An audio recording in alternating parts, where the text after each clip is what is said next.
Hi friends, నమస్తే. నేను మీ Aparna. Welcome back to Aparna food works అండి. ఈరోజు వీడియోలో నల్ల శనగలతో మనం దోశలు వేసుకోవచ్చండి. చాలా టేస్టీగా ఉంటుంది. అలాగే ప్రోటీన్ దోశ అండి ఇది.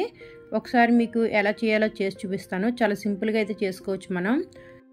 ఈ దోశ మనం చేసుకోవడానికండి ముందు రోజు రాత్రి నానబెట్టుకోవాలండి నల్ల శనగల్ని. ఇక్కడైతే నేను నల్ల శనగలు నానబెట్టుకున్న తర్వాత ఉదయాన్నే 1 ఇంచు వరకు అల్లం ముక్కని శుభ్రంగా మనం చెక్కుకొని ఇందులో వేసుకోవాలి. అలాగే 3-4 పచ్చిమిరపకాయలు, రుచికి సరిపడా సాల్ట్ వేసుకోవాలండి. ఇలా మెత్తగా కొద్దిగా నీళ్లు కలుపుకుంటూ మనం పెసరట్ల పిండి ఎలా ఆడుకుంటామో అలాగే సేమ్ ఆడుకోవాలండి.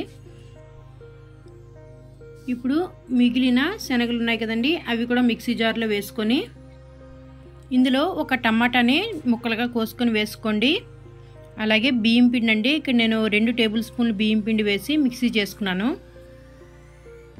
ఇలా కొంచెం వాటర్ వేసుకుందామండి. ఇలా మెత్తగా చేసుకొని ఒక బౌల్లోకి తీసేసుకోండి.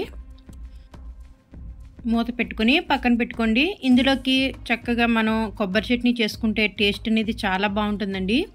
ఇప్పుడు స్టవ్ వెలిగించుకొని మనం అట్ల పెనం వేసుకోవాలండి. దీంట్లో మనం ఈ పిండి వేసుకొని ఇలా మనం దోశ అయితే ఎలా వేసుకుంటామో అలాగే వేసుకోవాలి. ఈ దోశలు చాలా రుచిగా ఉంటాయండి, కమ్మగా ఉంటాయి. ఇలా కొద్దిగా జీలకర్ర వేసుకొని పచ్చిమిరపకాయలు అలాగే ఉల్లిపాయలు కూడా వేసుకోవచ్చు.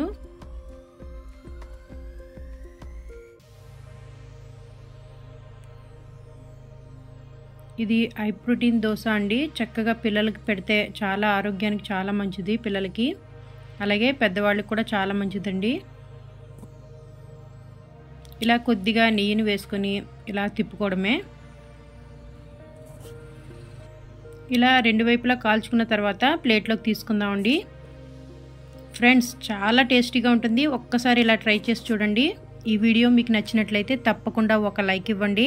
అలాగే మీ ఫ్రెండ్స్కి, రిలేటివ్స్కి షేర్ చేయండి. ఓకేనండి, ధన్యవాదములు.